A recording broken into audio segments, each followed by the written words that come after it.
evening. It's Brian Paragamian, Senior Trader as well as co-founder of ProfessionalStockTraderLive.com, bringing to you Thursday evening's tactical analysis video update for February 19th. And I'm happy to say that we're using a different technique here for recording the update, so hopefully the audio will sound much better and less choppy than it has. Not that it's been terribly choppy, but we're hoping it's going to be a little more clear for you, and we hope you enjoy this quality.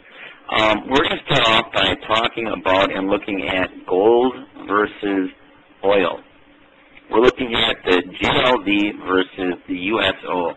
And we've talked about a separation of gold and oil, that, you know, gold is continuing to rally and oil is continuing to decline here, you know, on this longer term basis. And if we take a look when gold bottomed here in November, look what's happened to gold. Gold has rallied significantly while we've had a continued decline in oil.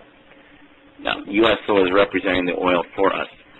So generally they go hand in hand, and if we move out of this picture here and back this up a little bit, you can see here, going back to when the USO was brought into existence, you can see how they basically mimicked each other up until now. So we think we need to bring this up as a point and continue to stress the point that is oil going to rally back here, or is gold going to crack? Now, I know there's all kinds of talk on TV that gold's going to break out, and we're in the same camp. We talked about gold breaking out of this 865 area, and we talked about it moving to over $1,000 an ounce. And we can take a look at this chart right here where we said above 864 on gold, we're in a breakout, and we thought gold was going to rally all the way up to 1,000, and it's almost there, and we thought it could rally even higher than that.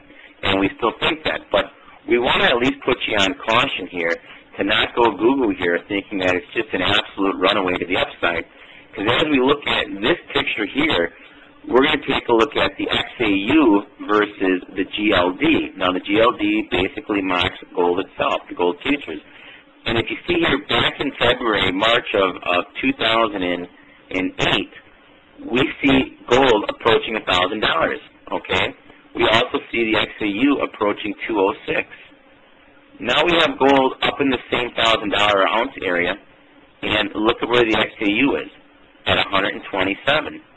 So while we think gold breaks out here on the short term and moves to higher highs, we want to just put you on alert right now. We want to be on record to let you know that we think that you need to be cautious here, because the XAU and the gold stocks are not confirming any sort of move that may take place.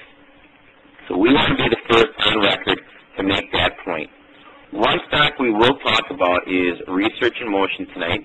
We think the stock here, and let's pull it up over here, RIMM, closed down a penny today. And we think the stock is getting ready to move back to the upside.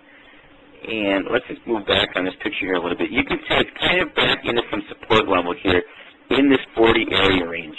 And we think with the stock being oversold and the other side down in the 22 range, and we think with the stochastics being very oversold, as we'll zoom in on this here, way down below the 20 line, which is very oversold reading. We recognize it's not on a buy signal yet. We don't mind that. We think it's going to turn up here in the next couple of days onto an official buy signal. But we like the fact that this stock was only down a penny today in a stock market that was down hard. And speaking of the overall stock market, the Dow Jones closing down 90 points, pressing new lows here today as we talked about it. And we think the Dow is headed down towards the 7,000 level. As you can see on this left-hand chart here, you can see how the transportations, the Dow transports have broken considerably to new lows. We think the same thing is on tap for the Dow Jones Industrial Average. We think the Dow is headed down towards 7,000. It shouldn't be a surprise to our subscribers because we've been talking about this for months. There is absolutely no faith in what's going to happen with the banks. Are we going to nationalize them? Are we going to continue to inject them with money and turn them into zombie banks where we have to continue injecting money into them? Either choice nobody likes. That's the reason we have continued pressure on the stock market.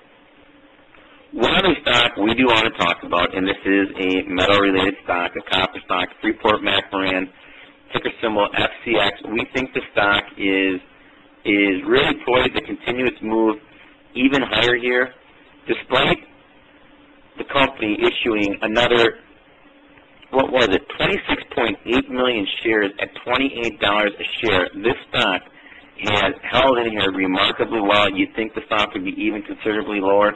It's not. It's closed at 28.27 today, down 17 cents.